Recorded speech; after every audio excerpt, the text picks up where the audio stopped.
네, 네, 이제 다 안녕하세요. 들어오신 것 같습니다. 오늘 네, 정수영 네, 권사님은 지방에 계셔서 못 들어오신다고 연락이 됐고요. 오늘 저 포함해서 지금 7분이 오늘 하이성경 공부 들어왔습니다. 날씨가 많이 추워지는데 건강 관리 잘하고 계시나요? 네, 네, 네, 네, 네, 오늘 이 밤에도 하나님이 우리에게 은혜를 주실 줄을 믿습니다. 제가 음, 기도하고 화요 성경 공부 시작하도록 하겠습니다. 네, 좋으신 하나님, 우리의 모든 삶이 주님의 은혜 안에 있음을 고백합니다. 주님의 말씀과 성령으로 그 변화없는 은혜와 사랑으로 우리를 항상 인도하시고 보살펴 주시는 은혜에 감사드립니다. 이 시간 우리가 하야 성경 공부로 모였으니 이 시간을 통해서 우리와 함께 하시는 하나님, 우리를 향하신 하나님의 뜻과 은혜를 더욱 깨달아 아는 은혜의 시간이 되어지게 하여 주시옵소서. 이 시간을 아멘, 성령께 부탁드려오며 우리 주 예수님의 이름으로 기도합니다. 아멘. 아멘, 네. 네, 오늘 벌써 23번째 강의 시간입니다. 오늘은 교재 67에서 69문항, 문항을 세 문항을 살펴보도록 하겠습니다. 우리가 하이델베르크 요리문답을 배우고 있는데요. 우리가 큰 그림을 보시면서 성경 공부를 따라왔으면 좋겠습니다. 하이델베르크 요리문답을 세 개의 구조로 나눌 수 있는데, 큰 단락으로 나눌 수 있는데, 첫 번째 우리가 하나님과 또 그분의 말씀을 떠난 우리의 죄와 비참의 가나에 대해서 우리가 배웠고요.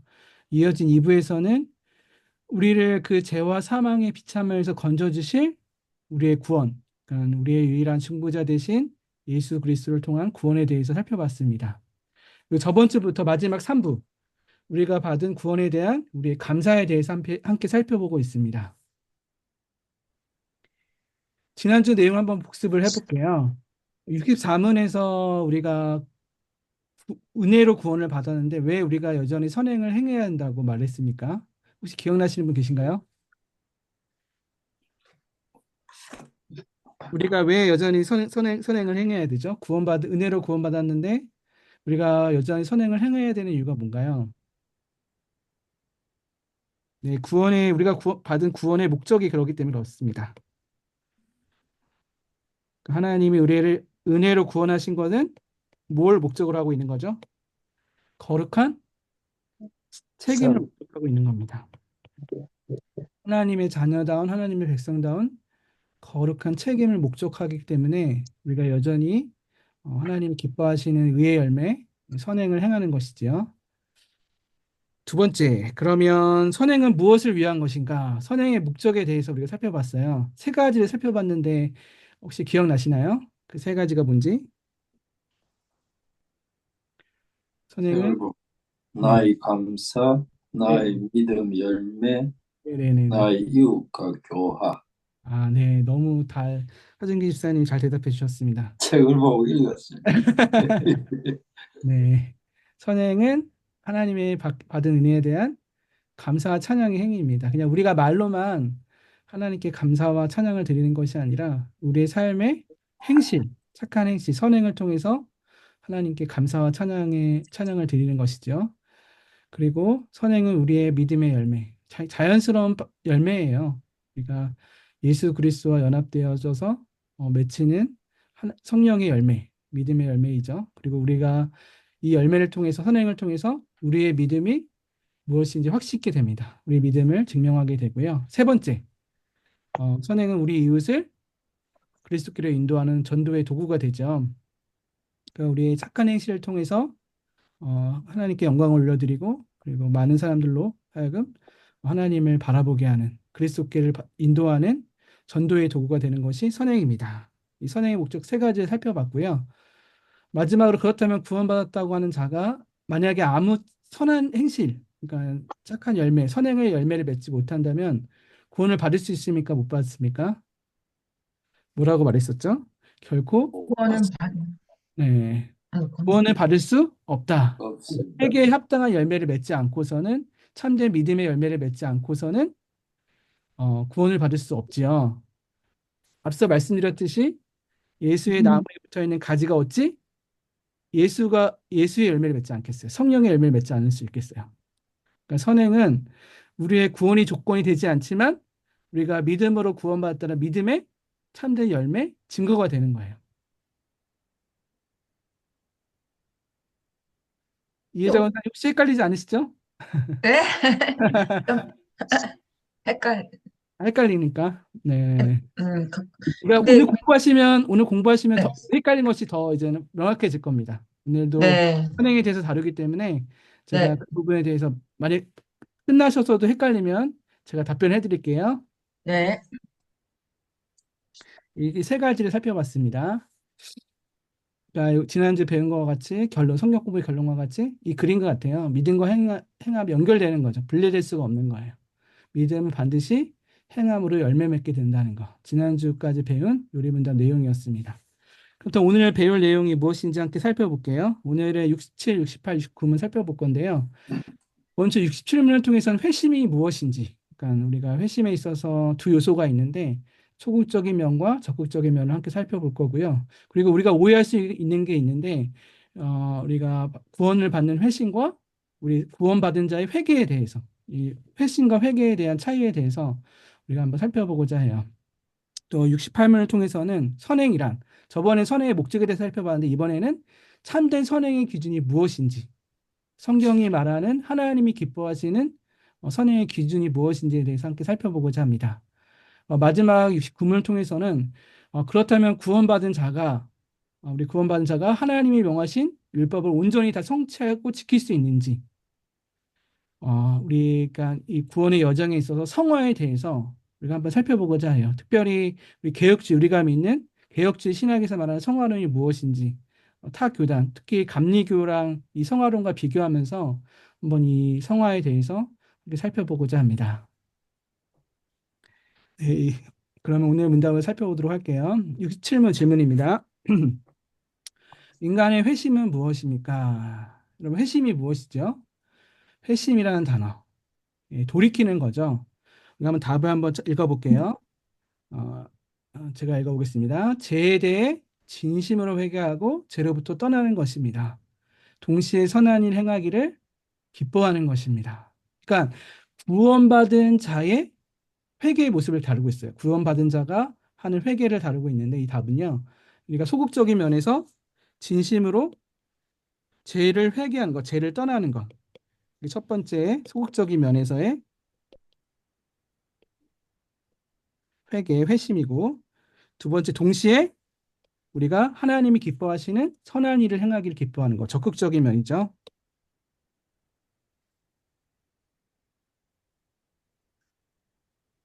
이 두 가지를 말을 해요. 소극적인 면, 죄를 떠나는 것, 두 번째로 우리가 하나님이 기뻐하시는 선한 열매를 맺히는 것. 네, 이 두 가지를 말하고 있는데요. 우리가 여기서 헷갈리지 말아야 될 거는 구원받은 회심은 여러 번 일어날까요? 한 번에 일어날까요? 여러 번에. 네, 구원받는 회심은 단 한 번에 일어나는 거예요. 어, 그렇죠? 우리가 이 회심이랑 회개라는 단어에 대한 용어상의 차이를 잘 이해해야 되는데요. 이 두 용어가 헷갈려서는 안 됩니다. 우리가 예수를 믿고 구원을 받았지만 우리가 여전히 죄를 지을 수 있어요. 그러면 우리가 죄를 짓는다고 해서 구원받지 못하는 것인가? 결코 아니죠. 우리는 여전히 연약하기 때문에 죄를 지을 수 있습니다. 그래서 우리가 어떻게 하죠? 날마다 우리의 죄에 대해서 회개하죠. 날마다 회개하죠. 이는 우리가 다시 구원을 얻기 위한 회심의 회개가 아니에요. 우리가 여전히 짓는 자범죄를 돌이켜 하나님이 예수 안에서 우리에게 이미 베풀어 주신 그 제사함의 은혜를 누리기 위해서 회개하는 회개예요. 구원받는 회개는 뭐죠? 구원받는 회개는 바로 이거와 같아요. 완전 돌이키는 거, 방향을 전환시키는 일턴, 거, 방향을. 그러니까 우리가 옛사람, 그쵸? 옛사람, 내가 주인이 되었던 삶에서 그 우리의 생명과 삶의 주인을 누구로 바꾸는 거죠? 예수 그리스도로 바꾸는 거예요. 그래서 완전히 삶의 방향이 바뀌어 버린 회심. 이 구원받는 회심은 단 1회, 한 차례 일어나는 회심입니다. 여기 보시면 이 그림과 같죠? 이 어떤 장면일까요? 이 그림 보시면, 화면에 그림 보시면 다메섹 도상에서 사도 바울이 이제는 그 예수를 믿는 성도들을 잡으러 가다가 길가에서 부활하신 예수님을 만나는 장면이에요. 이 사도 바울이 여기서 사울이 예수님을 만나고 나서 그의 인생이 어떻게 됐죠? 180도 바뀌었죠. 그렇죠. 그게 바로 일어난 회심인 거예요. 주인이 바뀌는 것. 삶의 방향이 완전히 180도 바뀌는 것. 이것이 회심이라는 것을 기억해야 되겠습니다.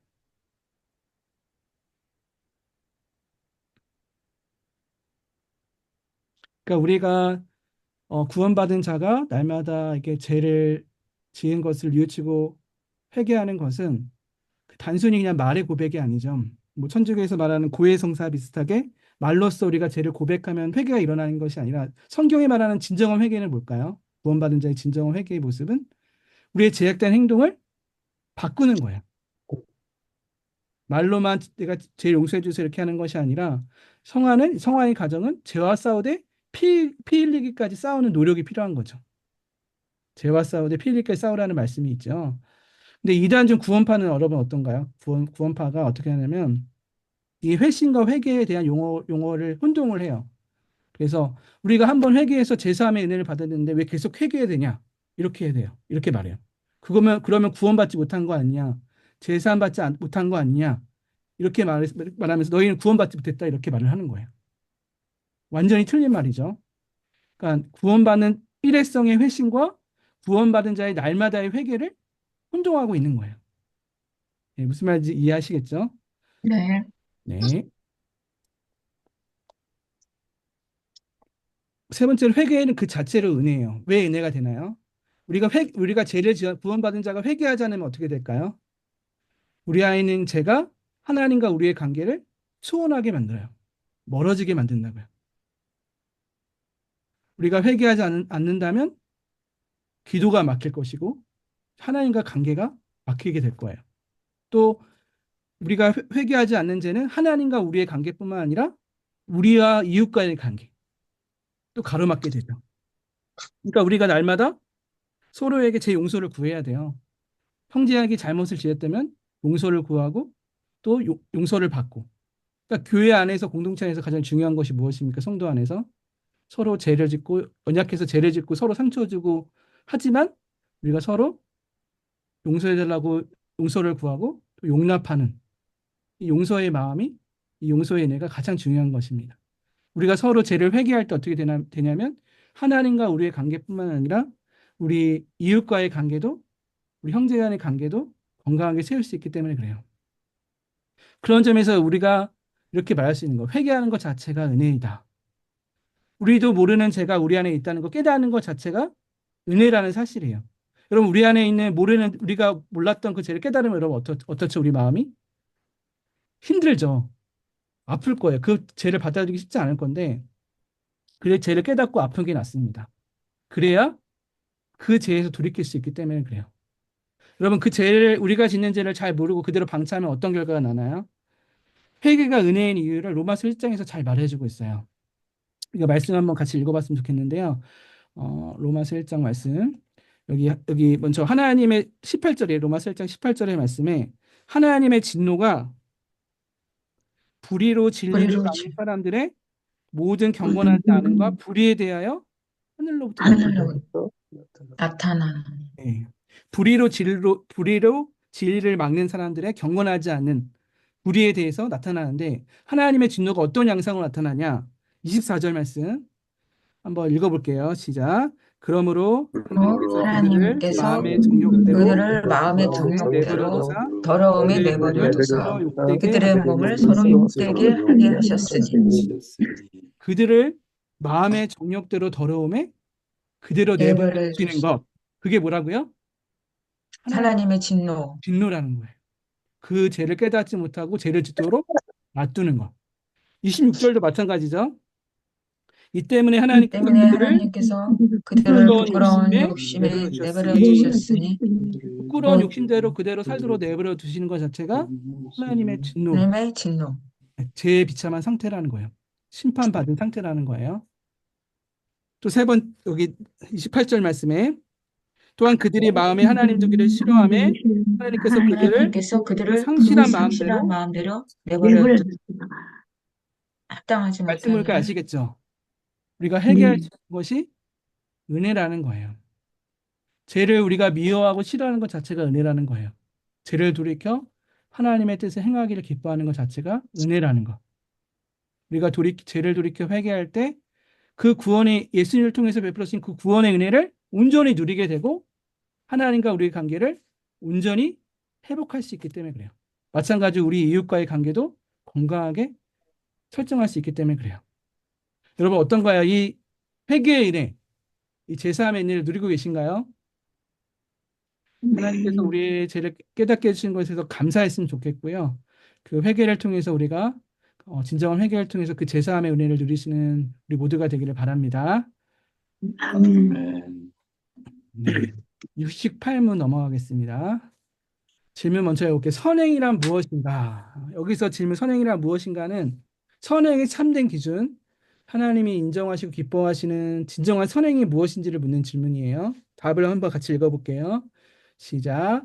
선행이란 사람의 규례나 우리 자신의 판단에 우리 근거하지 자신의 않고 판단에 오직 근거하지 참된 않고 믿음으로 하나님의 오직 율법과 참된 오직 믿음으로써 그의 영광을 위하여 하나님의 행하는 율법과 것입니다. 오직 그의 영광을 위하여 행하는 것입니다. 여러분, 우리는 종종 주변에서 보잖아요. 교회를 안 다녀도 우리 주변에 얼마나 선행을 많이 행하는 착한 사람들이 많이 있습니까? 그들의 선행의 모습은 어떻습니까? 그 자체로 착한 행실, 선행은 맞지만 그 선행은 여전히 불안한 거예요. 왜 그런가요?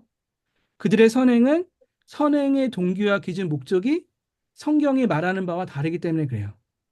그들의 선행의 동기와 목적은 대부분 어떤 것일까요? 자기의 명예와 자기의 유익과 자기의 영광을 위한 그들이 행하는 선행은 자기 중심적인 선행이라는 거예요. 그 선행은 하나님이 진정 기뻐하시는 선행이 될 수 없죠. 성경이 말하는 참된 선행의 기준이 뭔가요? 이 세 가지예요. 아까 전에 답에서 나온 건데 다시 한번 정리하면서 말해볼게요. 첫 번째 뭐죠? 선행의 뿌리는 하나님의 뿌리는 참된 믿음. 참된 믿음이라는 거예요. 하나님을 향한 참된 믿음에서 비롯될 때 그 선행이 하나님이 인정하시고 기뻐하신 선행이 된다. 또 두 번째는 그 선행의 규범, 규칙이 하나님의 말씀에 일치해야 돼요. 또 세 번째 그 선행의 목적이 하나님의 영광을 위해서 선행을 행해야 되는 거예요. 그것이 하나님이 진정 기뻐하시고 인정하신 선행이라는 거예요. 여러분 세상적으로 봤을 때 도덕적이고 윤리적인 사람, 또 구제와 선행을 많이 베푸는 사람, 또 많은 사람들이 생각하는 이 선행이 참된 선한 것이 아니에요. 여러분 왜 그런가요?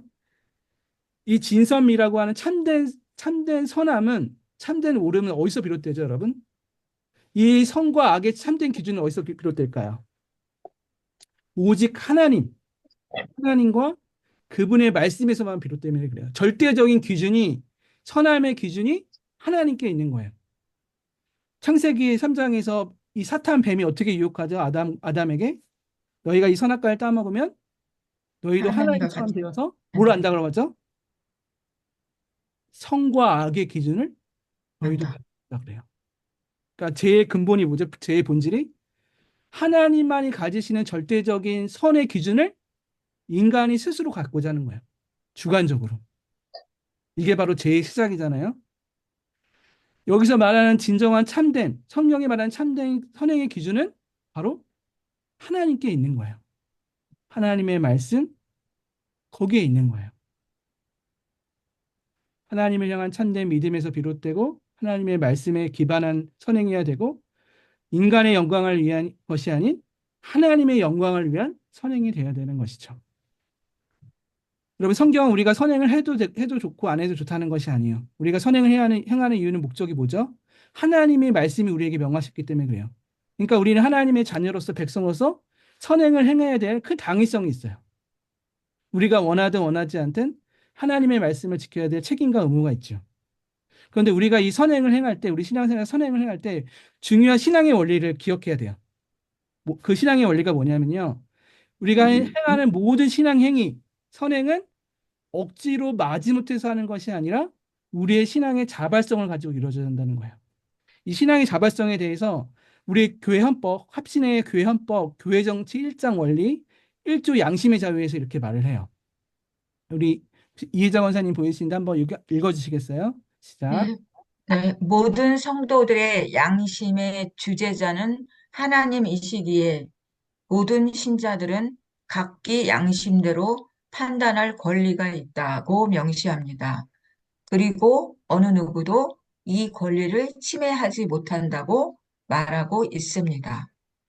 하나님이 모든 각 성도의 양심의 주제자시기 때문에 그들은 그들 스스로 판단하고 선택해서 자발적인 마음으로 하나님이 그 말씀에 순종하길 원하시는 거예요. 어찌 목사님이 강요해서가 아니라 어떤 사람이 강요해서가 아니라 말씀의 당위성 때문이 아니라 하나님이 말씀과 성령으로 우리에게 그 하나님의 말씀 행할 수 있는 마음을 주시고 우리가 그것을 자발적으로 선택해서 순종하기를 원하시는 거예요. 하나님 우리 어떻게 대하시는 거죠? 우리 각 성도들을 인격적으로 대우하신다는 거예요. 하나님 억지로 우리를 끌고 가시는 게 아니라 코 걸어서 끌고 가시는 것이 아니라 우리가 진정으로 기쁨으로 자발적인 마음으로 하나님을 순종하기 원하신다는 거예요. 네. 우리가 어떻게 하면 하나님의 말씀을 자발적으로 순종할 수 있나요? 우리가 하나님을 진심으로 기뻐해야죠. 하나님을 전심으로 사랑해야 합니다. 웨스트민스터 소요리문답 1문항에 사람이 제일 되는 목적이 무엇이라고 말하냐면요. 하나님을 영화롭게 하고 그를 영원토록 즐거워하는 것이라고 합니다. 하나님을 영화롭게 하는 것이 무엇이냐? 바로 하나님을 즐거워하는 것. 우리가 하나님을 진정으로 즐거워할 때, 기뻐할 때, 하나님을 사랑할 때 하나님이 싫어하시는 죄를 피할 수 있다는 거예요. 또 하나님이 좋아하시고 사랑하시는 의를 행할 수 있다는 거예요. 여러분, 우리가 누군가를 사랑한다면 그 사람의 마음을 기쁘게 하려고 행동할 거예요. 그 사람의 말을 경청할 거예요. 마찬가지로 우리가 하나님을 신뢰하고 사랑하면 어떨까요? 자연스럽게 하나님의 말씀을 경청하고 그 말씀에 순종하려고 할 것입니다. 하나님의 기쁨이 되기 위해서. 그러니까 우리가 행하는 모든 신앙생활, 모든 선행은 하나님의 명령이니까 하는 것도 있지만 누가 시켜서 억지로 하는 것이 아니라 또 상을 받기 위해서, 복을 받기 위해서 행하는 선행이 아니라 우리가 하나님을 사랑하는 마음으로 자발적으로 기쁨으로 그 선행을 순종을 원하시는 거예요. 저번 강의도 살펴봤지만 그러니까 믿음을 따라 하지 않은 것은 다 죄라고 하는 거예요. 예수 그리스도를 믿는 믿음으로 하지 않는 것은 다 죄라고 하고 너희가 나를 사랑하면 어떻다 그래요? 나의 계명을 나의 기명을 지킬 지키리라. 것이다. 이렇게 말씀하고 있는 거예요. 하나님과 우리와 관계에 있어서요. 하나님과 우리 인간의 관계에 있어서요. 두 가지 우리 이 언약적 관계에서 중요한 두 가지 이 관계를 잇는 두 가지 단어가 있는데요. 그래서 바로 믿음과 사랑입니다. 이 믿음과 사랑은 어떤 것에 성립이 되냐면 이 관계가요. 인격적으로 동등해야 돼요. 인격적으로 동등해야지 믿음의 관계가 되고 사랑의 관계가 형성되는 거예요. 무슨 말이냐면 여러분 하나님과 우리에게 관계가 신분적으로 동등할 수 있을까요? 하나님과 우리에게 신분적으로 동등할 수 없어요. 하나님은 거룩하신 하나님, 우리와 완전히 다르신 구별되신 하나님이죠. 비공유적 속성이 있어요. 우리한테 공유하지 않은 그런 하나님만의 가지신 거룩한 성품이 있단 말이에요. 신분적으로는 하나님과 우리가 결코 동등할 수 없어요. 하나님은 창조시고 우리는 피조물이에요. 근데 하나님이 우리를 어떻게 대우하세요? 인격적인 면에서는 인격적으로 동등하게 대우하신다는 거예요. 그 인격적으로 동등한 관계가 됐을 때 믿음과 사랑의 관계가 형성되는 거예요. 하나님 우리가 믿음을 요구할 때 우리가 진정으로 우리 마음속에 우러나오는 마음으로 이해와 인정을 통해서 하나님을 진정으로 믿기를 원해요. 우리가 하나님을 사랑할 때 있잖아요. 억지로 마지못해서 사랑하라고 하는 것이 아니라 명령이니까 사랑하라는 것이 아니라 그 하나님이 우리에게 베푸신 사랑을 깨닫고 우리도 그 사랑 하나님 베풀어 주신 사랑대로 우리도 사랑하기를 원하시는 거예요. 첫 번째 계명이 뭐죠? 너는 내 마음과 목숨과 뜻과 힘을 다하여 내 하나님을 하나님이 우리가 진정으로 우리의 인격적인 우리의 스스로 자발적인 마음으로 하나님을 사랑하기를 원하시는 거예요. 이 신앙에 있어서 자발성 여러분 기억하시길 바래요. 우리가 어떻게 신앙생활을 하고 있는지 한번 돌이켜 보시기를 바래요. 우리가 진정으로 하나님을 향한 믿음, 신뢰를 가지고 사랑의 마음을 가지고 이런 모든 신앙생활을 하고 있는지 한번 돌이켜 보시기를 바랍니다. 네 번째 이게 그렇죠. 이제 선행의 뿌리는 참된 믿음이고 선행의 기본은 하나님의 말씀이고 선행의 목적은 오직 하나님의 영광입니다. 중요한 마지막 선행의 동기는 뭐라고요? 하나님을 향한 예, 사랑. 이 네 가지를 이 선행의 참된 기준 네 가지를 잘 기억하시고 진정 하나님이 기뻐하시는 이 선행을 행하시는 우리들이 되기를 바랍니다. 혹시 이 부분에서 질문이 있으신가요? 이 문항에 있어서? 네, 없으시죠? 넘어가겠습니다. 네. 네, 69분을 좀 자세히 살펴보려고 그래요, 오늘은요. 봐보세요. 네, 하나님께 돌이킨 자는, 그러니까 하나님께 구원받은 자는 하나님의 율법을 성취할 수 있는가, 온전히 성취할 수 있는가?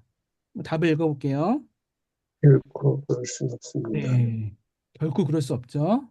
왜냐하면 그들은 굳은 뒤로 하나님의 계명들의 일부만이 아니라 모든 계명을 따라 살기 시작해야 하기 때문에 그래요.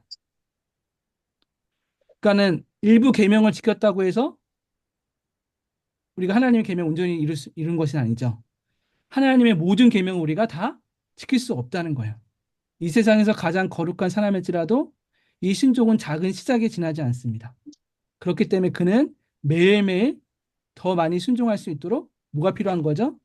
주께 끊임없이 기도하며 성령의 은혜를 받아야 된다는 거예요. 성화의 주체자 되신 성령의 은혜를 받을 때 우리가 매일매일 거룩함을 성화를 이뤄나갈 수 있다고 하는 거예요. 우리 옛사람의 제약된 본성을 날마다 죽이고 새 사람의 의의 열매를 맺히는 것. 이게 하나님께 말씀과 성령의 도우심으로 이루어질 수 있다라고 말하고 있는 거예요. 그럼 우리가 여기서 이제는 개혁주의에서 말하는 신앙, 우리의 성화로에 대해서 한번 살펴보고자 하는데요. 개혁주의 신앙은 존 칼빈에 의해서 종교개혁이 일어났었는데 이 칼빈의 말을 잘 들어봐야 돼. 칼빈이 말하는 성화론의 핵심은 뭐냐면 믿음으로 그리스도와 연합하는 거예요. 믿음으로 그리스도와 연합. 교회의 머리 대신 예수 그리스도, 우리는 그의 몸으로서 영적으로 연합되는 거죠. 이것이 성화의 시작이에요. 칼빈이 말하는 성화의 시작이에요. 철저히 기독론적 관점에서 성화를 얘기하고 있어요. 성화의 전 과정이 그리스도와 영적인 연합을 통해서 이루어지는 거예요. 그리스도의 죽음과 부활을 본받아 죄에 대해서 듣고 의에 대해서 부활하는 것을 말해요. 성화의 원동력이 어디서 비롯되냐? 예수 그리스도의 죽음과 부활에서 흘러나온다고 칼빈은 말해요. 성화의 궁극적인 여러분 목표가 무엇이죠? 우리 성화의 궁극적인 목표가 하나님이 형상이신 예수 그리스도의 형상을 갖는 것.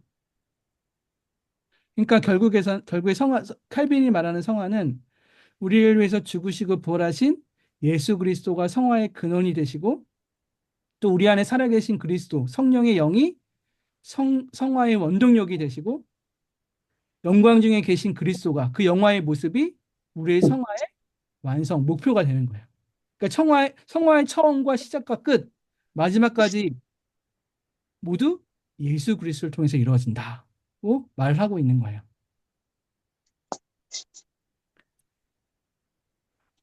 또 이 칼빈이 말하는 성화의 중요한 단어가 있는데요. 그거는 자기 부인과 자기 십자가예요.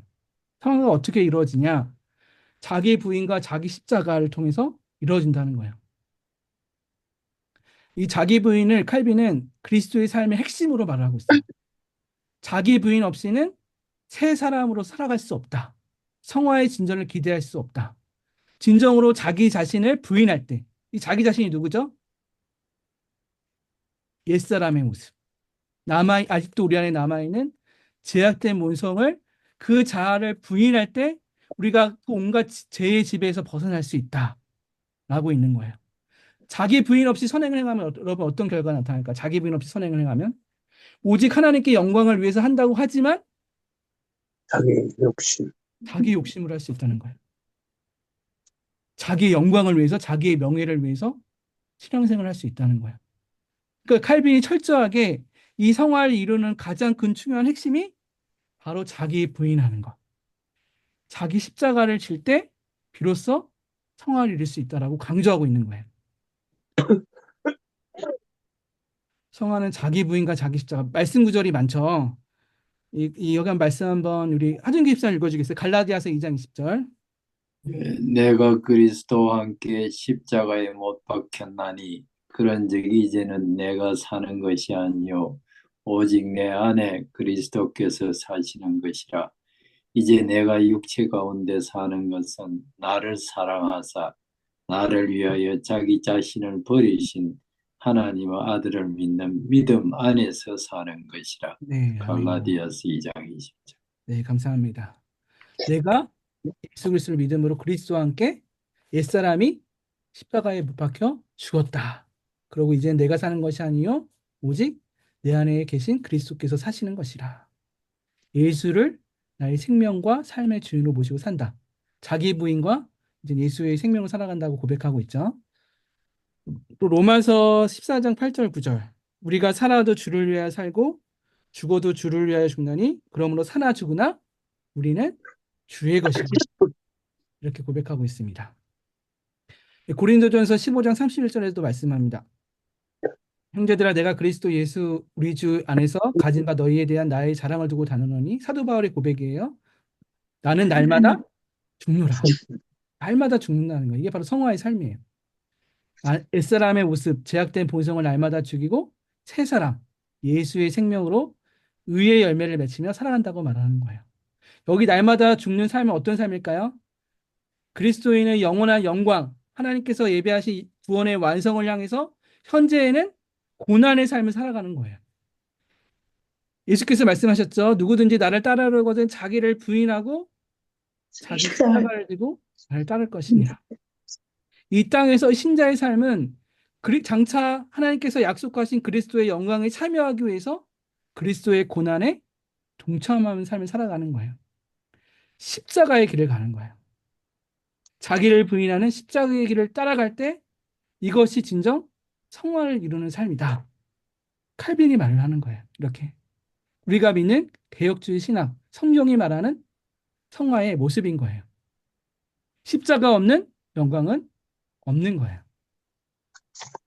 예수 그리스도께서 가신 그 길은 이 제자만, 일부 제자만, 엘리트만 가는 길이 아니라 모든 성도들, 모든 신자들이 가야 될 길인 거예요.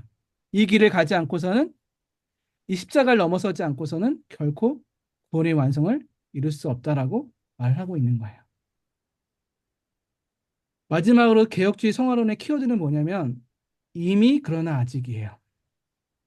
신자는 이미 믿음으로 구원받은 자 됐어요. 거룩한 신분이 됐어요. 하나님의 자녀가 됐어요. 신분상 변화됐어요. 하지만 아직도 구원의 완성까지 달려가는 가운데 있어요. 아직 우리 안에 죄와 이 비참한 모습이 아직도 우리 안에 있다는 거예요. 죄의 사망에서 완전히 성화를 영화의 단계에 이르지 못했다고 말하고 있는. 그러니까 이 성도의 삶은 무슨 싸움이에요? 죄와 피 흘릴까지 싸우는 싸움이에요. 그 죄로 인해서 괴로워하는 모습인 거예요. 누가 나를 이 사망의 몸에서 건져내랴. 이렇게 사도 바울의 고백이 날마다 나온 삶이 정상적인 성화를 이루는 우리 신자의 모습의 삶이라는 것을 기억했으면 좋겠어요. 매일 이렇게 부르짖는 거예요. 로마서 8장 18절, 21절, 22절 말씀인데요. 우리 조인성 장로님 한번 같이 읽어주시면 감사하겠습니다. 이 말씀이요. 18절 생각하건대 현재의 고난은 장차 우리에게 나타날 하나님 영광과 비교할 수 없도다. 21절 그 바라는 것은 피조물도 썩어짐의 종로한 데서 해방되어 하나님의 자녀들이 영광의 자유에 이르는 것이니라. 22절 피조물이 다 이제까지 함께 탄식하고 함께 고통을 겪고 있는 것을 우리가 아느니라. 아멘. 네, 감사합니다. 아멘. 그러니까 우리의 신자의 삶은, 성도의 삶, 성화의 삶은 현재는 고난이에요.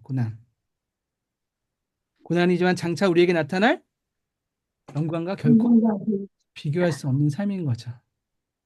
그러니까 고난이라는 거는 우리가 성화의 길에 있어서 자기를 부인하고 자기 십자가를 지고 예수 그리스도를 발자취를 따르기 때문에 우리가 고난의 삶이 되는 것이고요. 결국에는 우리가 그 구원의 완성은 무슨 모습이죠? 그 바라는 피조물도 썩어짐의 종노릇에서 해방되어서 하나님의 자녀의 영광의 자유에 이르는 것, 영화의 단계에 이르는 것. 이것이 성화의 완성인 것이죠. 그러니까 칼빈주의 개혁주의 성화론은 이미 구원받은 신분뿐만 아니라 그것뿐만 아니라 성화의 이런 가정도 부각시키면서 우리가 구원의 완성을 향해서 자기를 부인하고 자기 십자가를 지고 예수님을 따를 것을 동시에 강조하고 있는 거예요.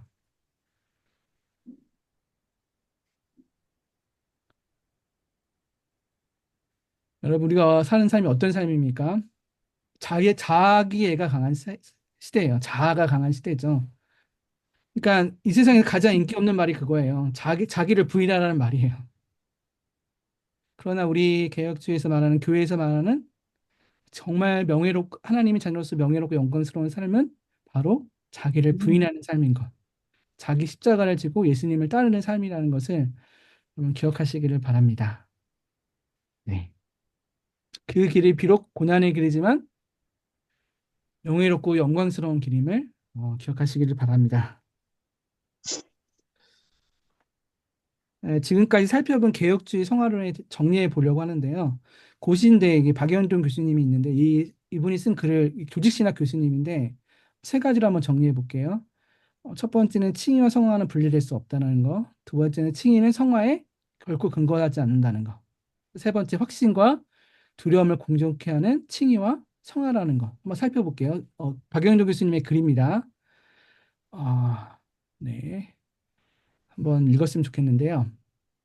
먼저 제가 읽을게요. 그리스도와 연합을 통해 신자에게 주어지는 혜택은 두 가지 칭의와 성화다. 그러니까 우리에게 주신 은혜는 칭의와 성화는 결코 분리될 수 없는 단일한 은혜의 두 면이라는 거예요. 만약 칭의가 참된 것이라면 이는 필연적으로 지체 없이 성화가 수반된다는 거예요. 여기 따라서 여기 한번 우리 이해정 선생님 읽어주시겠어요? 따라서부터 한번 읽어주세요.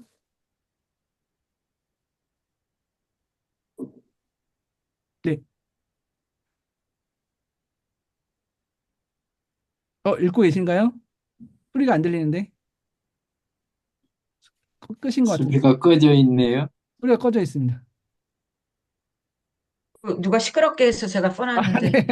한번 읽어주세요. 네.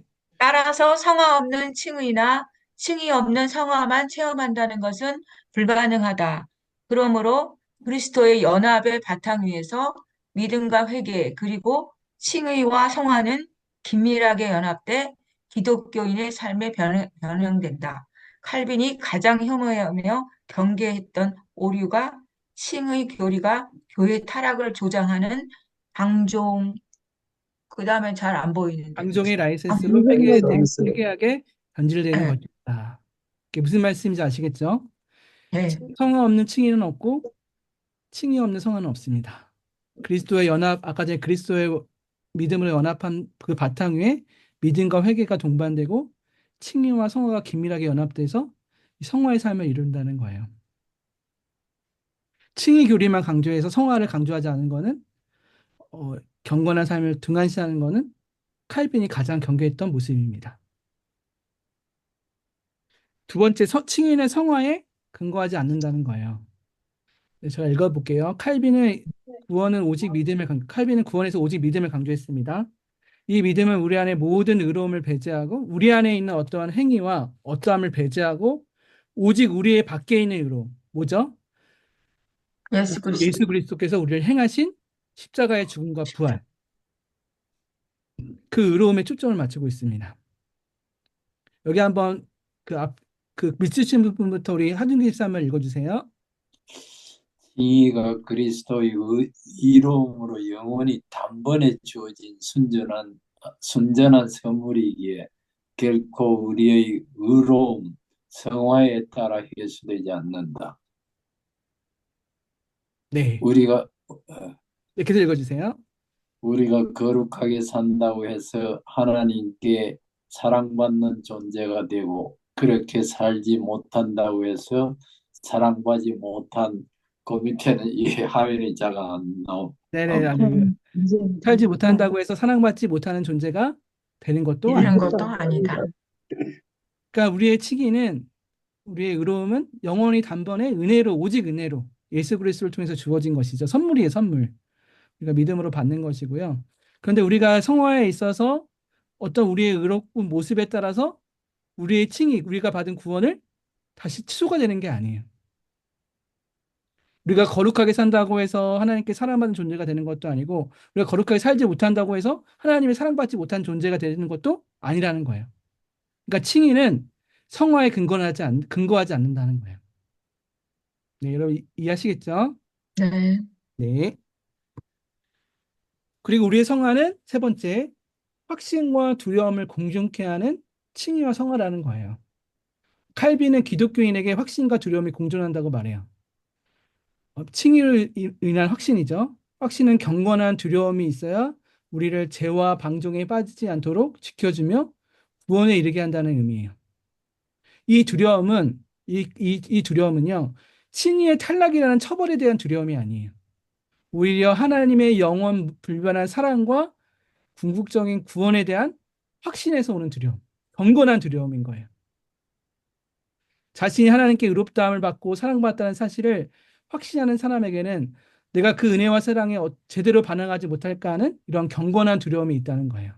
우리는 성경에서 위로와 확신을 주는 말씀과 두려움과 경종을 불러일으키는 이 말씀 사이에서 미묘한 긴장 가운데 긴장을 유지한 채 살아가는 거예요. 이 성도된 자의 경건한 두려움, 이거에 대해서 빌립보서 2장 12절에서 말씀합니다. 읽어볼게요. 그러므로 나의 그러므로 사랑하라 너희가 나 있을 때뿐 나 있을 아니라 때뿐 아니라 나 없을 더욱 지금 때에도 나 없을 때에도 항상 복종하여 항상 복종하여 두렵고 두렵고 떨림으로 떨림으로 너희 너희 구원을 구원을 이루라. 이루라. 하나님이 베풀어 주신 놀라운 은혜와 사랑을 받은 자들, 거룩한 성도된 자는 하나님의 자녀로서의 경건한 두려움을 갖고 있다는 거예요. 이 거룩한 책임을 감당해야 된다는 그런 경건한 두려움을 갖고 있다는 거예요. 하나님이 구원받은 자녀에 대해서 책망하시죠. 그렇죠? 책망하시죠. 우리가 이런 하나님의 책망에 대한 두려움을 가지고 이러한 거룩한 긴장을 가지고 우리의 구원을 두렵고 떨림으로 계속 이루라고 빌립보서는 말씀하고 있는 거예요. 여기 화면에 인물들이 세 인물이 나오는데 혹시 아실까요? 이 세 인물. 첫 번째 왼쪽에 있는 분이 누구죠? 종교 1517년에 루터, 네, 종교개혁을 루터, 말했죠. 두 번째는 네, 가운데는 존 칼빈. 네. 칼빈, 세 번째는 누굴까요? 스빙글러? 이 감리교의 창시자라고 하는 존 웨슬리입니다. 존 웨슬리. 존 웨슬러. 네, 감리교를 통해서 존 웨슬리를 통해서 감리교가 시작됐는데요. 이 감리교 계열의 교단들이 어디가 있냐면요. 오순절, 순복음, 선교교단 다 이 감리교 계열에 속한 교단들입니다. 그러니까 이 감리교의 창시자인 웨슬리로부터 감리교의 이 성화론이 나왔어요. 이 감리교 성화론에 대해서 살펴볼 건데요. 자세하게는 살펴보지 않고 저희 개혁주의 성화론과 뭐가 차이가 있는지에 대해서만 살펴보도록 하려고 그래요. 감리교, 그러니까 오순절 선교교 성화론의 존 웨슬리의 신학을 한마디로 말하면 그리스도인의 완전이에요. 그러니까 즉 완전 성화가 이루어질 수 있다는 거예요. 칼빈의 성화의 특징이 뭐였죠? 죽을 때까지 일평생 동안 성화가 이루어지는. 칼빈의 성화는 언제 완성될까요? 칼빈이 말하는 종교 개혁주의에서 말하는 성화는 죽을 때까지 이루어지지 않아. 죽을 때까지 이루어지지 않고 죽음 이후에 이루어지는 거예요. 예수. 죽음 이후에. 그 시점이 완전 성화의 시점이 죽음 이후에. 죽음 이후. 근데 존 웨슬리는 뭐라고 말하는 거예요? 그리스도의 완전이라고 하면서 완전 성화를 주장하는데 그 시점이 언제냐면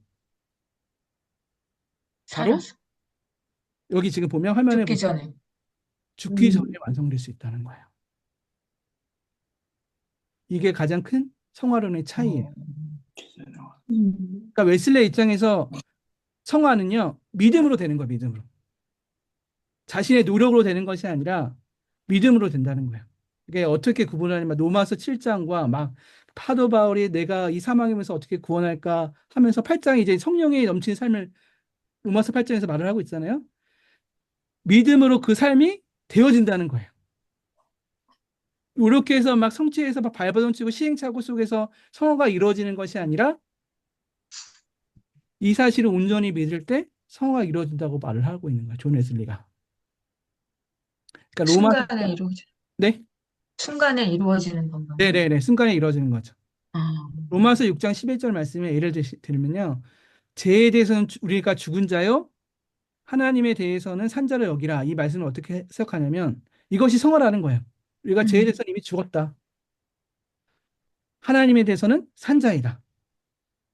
여기서 여기라는 것이 그렇게 믿어라는 말씀이라고 여기는 거예요. 그러니까 우리가 경험상 아직 죄에 대해서 죽지 않았어도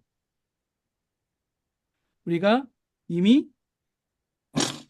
제사함의 은혜를 다 받고 구원받았다라고 믿는 것. 이 믿음을 통해서 우리가 성화가 이루어진다라고 말을 하고 있는 거예요. 그러니까 이 구원의 시점에 대한 것을, 아니, 성화의 완성 시점에 대한 것을 여러분 기억했으면 좋겠어요. 근데 목사님, 오순절이라는 교회도 있어요? 오순절 교단이 순복음 교단. 네, 순복음 아, 교단이라는 거고요. 순복음이라 요즘 아, 성령 운동 이렇게 활발한 데가 오순절 교단이라고 이렇게 칭하긴 한데요.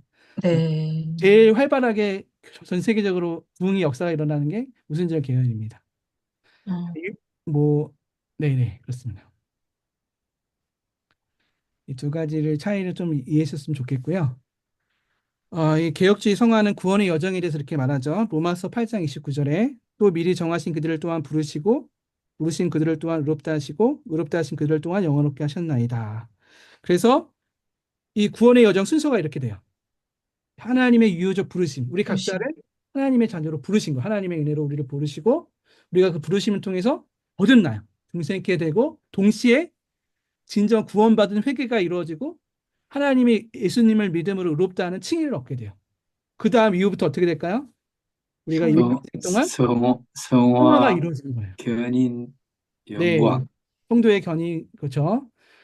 성령님이 주체가 되어 주셔서 우리의 성화를 영화까지 인도하시는 과정. 이게 바로 개혁주의가 말하는 구원의 여정이에요. 우리의 신앙의 여정인 것이죠. 네. 구원파 교리를 한번 말하고 싶은데 이거는 조금 이게 우리 성화론에 대해서 잘 이해하시면 이게 뭐가 문제인지 딱 분명하게 드러납니다. 이 구원파는 이 구원론에 있어서 이 회개와 앞서도 언급해 드렸지만 회심과 회개를 혼동해요. 이 단어를요. 한번 이렇게 회개했는데 왜 다시 회개를 하냐? 이렇게 말을 해요. 새벽마다 울고불고 기성교회가 울고불고 하는 거는 구원받지 못했기 때문이라고 말을 하고 있는 거예요. 그러니까 한 번 돌이켰기 때문에 우리는 제사함의 은혜를 받을 필요 없다라고 말하는 거예요. 이미 제사함의 은혜를 받았기 때문에.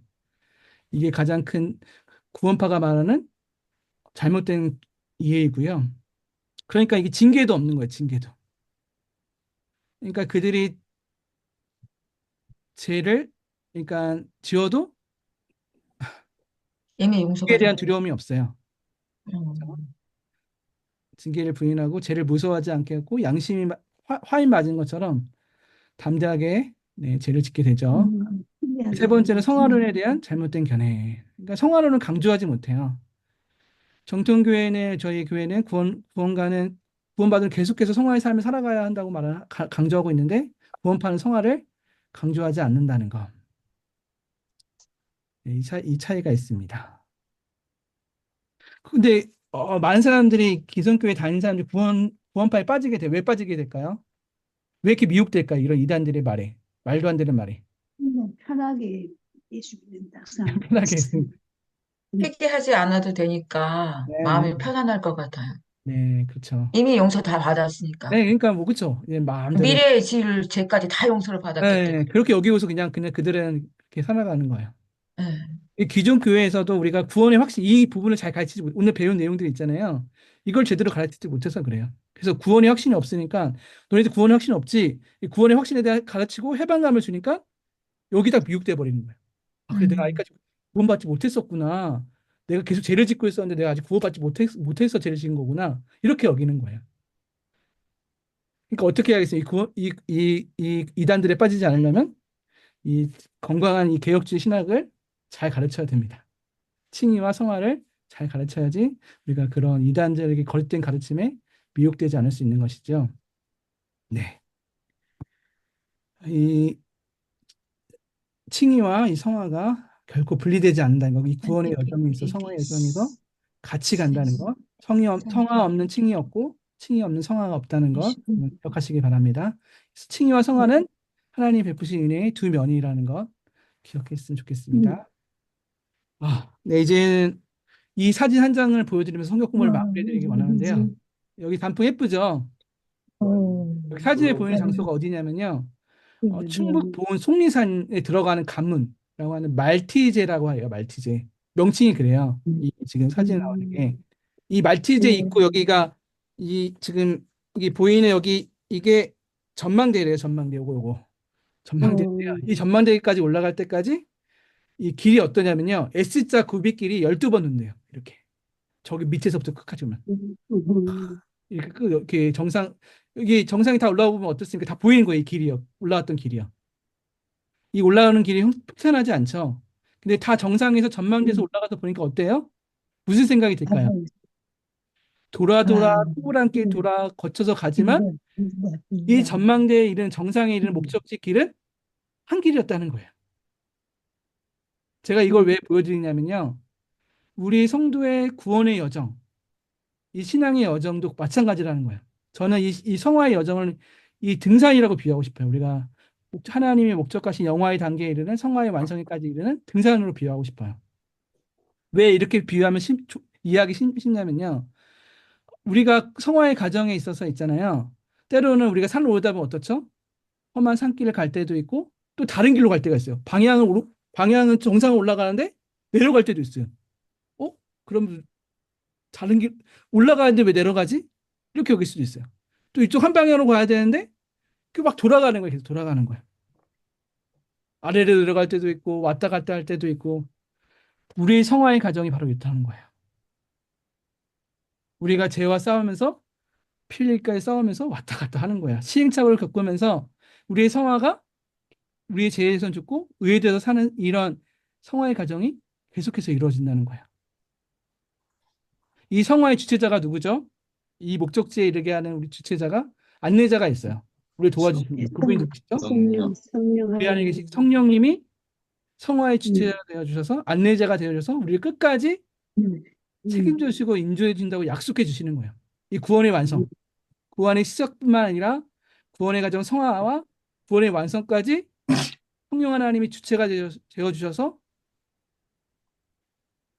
영화를 이루어진다. 이게 바로 성경이 말하는 약속이에요. 이 사실 믿으십니까? 네. 그리고 이 성화를 가는 데서 많이 힘들고 어렵지만 존 번역의 철로역절 읽으셨죠?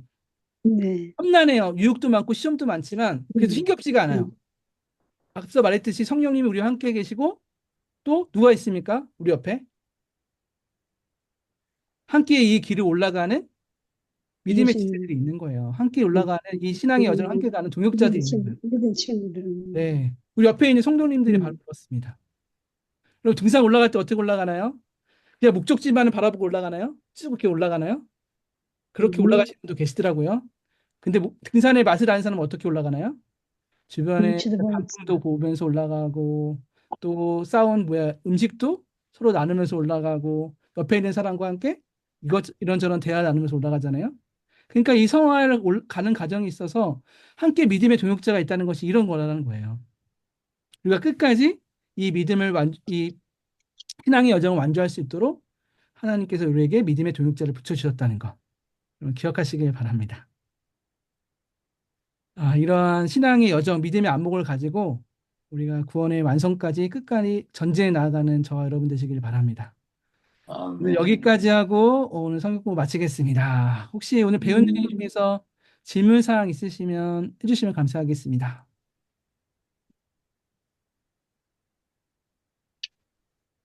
네, 혹시 있으신가요? 이혜자 권사님 해결되셨어요? 네, 네. 네. 네, 질문이 없으신 것 같은데 혹시 네. 오늘 배우시면서 혹시 또 다 아시는 내용이지만 다시금 정리가 되고 깨닫게 된 것이 있다면 우리가 한번 그래도 나누는 차원에서 한 번씩 나눴으면 좋겠어요. 소감을 한 마디씩 나눴으면 좋겠는데요. 제가 보는 화면에서는 하준기 집사님이 가장 위에 계시거든요. 한번 하준기 집사님 먼저 짧게나마 그냥 오늘 예, 배우면서 여하튼 오늘 그 예습을 할 때나 또 평소 때 저희 생각은 어떤 이런 그 회개나 회심이나 이런 용어들이 굉장히 딱 그 정리돼서 와닿지 않고 그냥 좀 애매한 이런 추상적인 이런 쪽으로 와닿았는데 네네네. 어쨌든 오늘 설명으로는 그래도 회심과 회개는 다르다 하는 이런 말씀도 계셨는데 또 네네네. 가만 보면 이 감리교나 장로교나 감리교나 또는 이 구원파나 이렇게 자꾸 생겨나는 거 보면 네네네. 결국 이런 부분에 대한 교리가 잘못됐든지 네네네네. 서로가 주장할 수 있는 여지가 있든지 네네네. 이런 면에서 굉장히 좀 아직은 저도 한참 더 음, 순종을 하고 믿어야 되겠다 그런 생각을 갖습니다. 네네네. 네, 감사합니다. 네. 우리 조인성 장로님 한마디 해주시면 감사하겠습니다.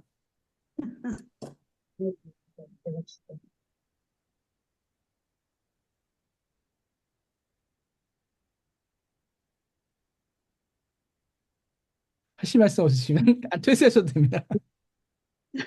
네, 그러면 우리 이해자 원사님 한마디 해주시죠.